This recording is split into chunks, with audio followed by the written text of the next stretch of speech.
Welcome back to Himhay Agri Vlogs, and today guys, pag-uusapan naman natin kung paano nga ba kino-compute yung seeding rate. Okay, so sa napakatagal na panahon dahil nga napaka-busy po natin.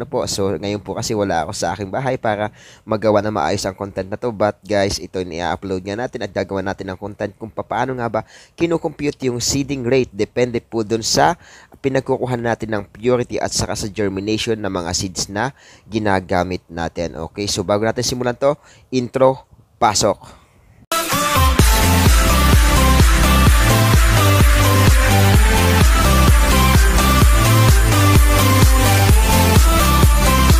Okay, so yun nga guys, So pag-usapan na natin kung paano nga ba kino-compute ang seeding rate. And shoutout nga pala sa ating mga viewers.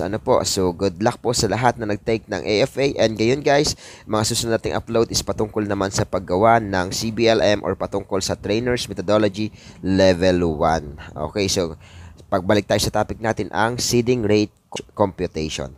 Okay, so ito guys yung una-una natin dapat tingnan. So marami kasing paraan para ma-compute natin ang ating seeding rate. Okay, so sa mga sako na binibili natin or mga seeds na binibili natin, laging may nakasulat na ito yon. Okay, so laging may nakasulat na purity at saka yung germination. Pati na po kung gaano kalawak yung matataniman ng ating specific na seeds na binili.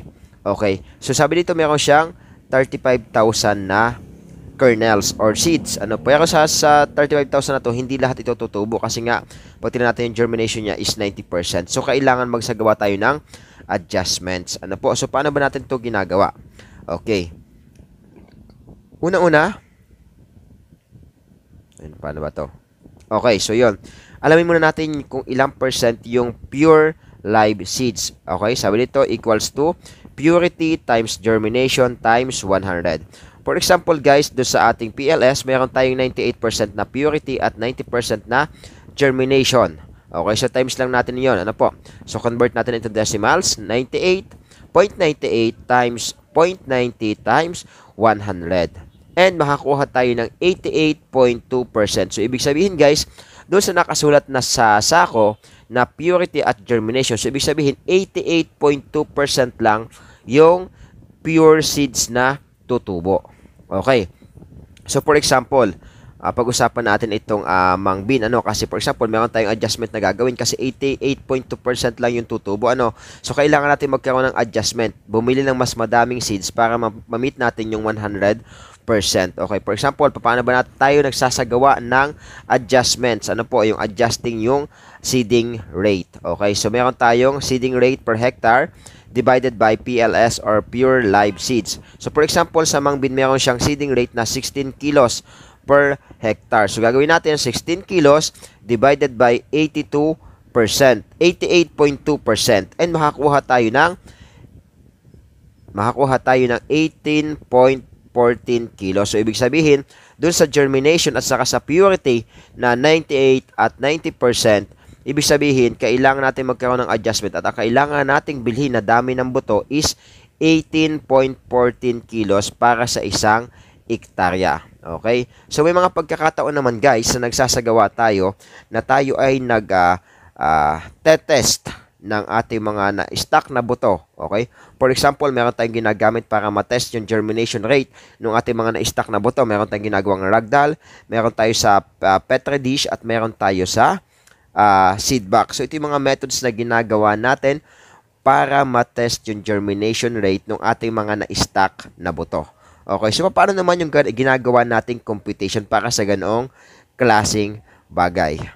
Okay, so ito yung formula na kailangan nating gawin. Okay, so to calculate the seeding rate, so kailangan alamin natin yung formula. Sabi dito, ang formula natin is amount of seeds is equals to seeding rate kilogram per hectare times area divided by germination times 100. Okay, for example po, calculate the amount of tomato seeds needed for 0.5 or half hectare with 95% germination and seeding rate of 300 grams per hectare. Okay, so sinasabi dito and given nga sa atin na meron tayong kalahating hektaryang taniman and 95% yung germination rate ng tomato. Okay? At sabi nga dito, para sa isang hektarya, kakailangan na natin ng 300 grams na buto ng tomato. Okay, so sinasabi po yan. And paano ba natin to kinocompute?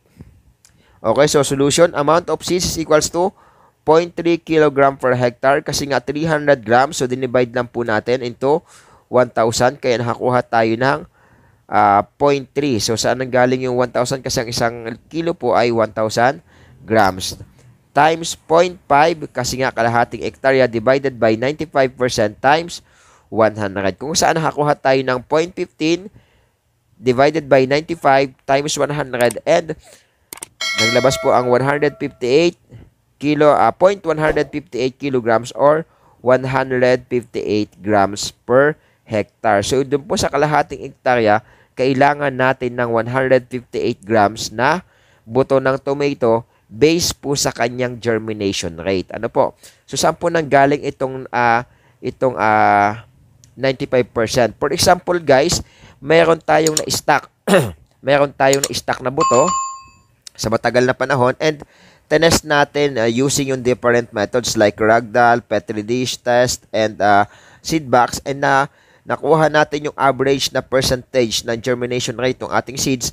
So, dito magbabase ano po kung gaano kadami yung buto na pwede nating itanim dun sa ating area and base na rin dun sa germination at saka dun sa seeding rate na hinihingi ng specific kinds of crops. Okay, so kaya nagkaroon tayo ng 158 grams ang kailangan natin with a germination of 95%. So, ganun po yung ginagawa nating computation. Okay po? So, yun lang po para sa mga nagtatanong and thank you. And syempre, kung bago ka pa lang dito sa ating YouTube channel, paki-subscribe and syempre, paki-share na rin po sa ating mga kaibigan at mga kasama. Okay, thank you and maraming salamat po. Subscribe po. Thank you.